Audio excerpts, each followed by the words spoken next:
Jirra jirtu akkam nagaa jirtu namoonni kitaaba barbaaddan yoo jiraattan asumaan deemtanii telegiraam seentanii asirratti as keessatti xiqqoon akka rakkoon networkii ta'e malee kitaaba kaarkuliin buuk ol kajoo kana hin qabdane sababii ta'eef seerchi goote kitaaba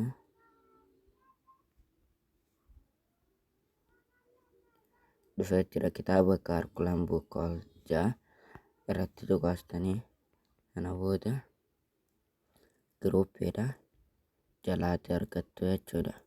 Kitaabota hunda as jalatti isiniif hin qaba as jalaatti argattu. Join gochuu akka hin daganneen isin gaafadha. Irraa baradhaa warreen barattoota kutaa 9 hanga 12 taatan akka buufattan nagaa wajjin isin gaafadha.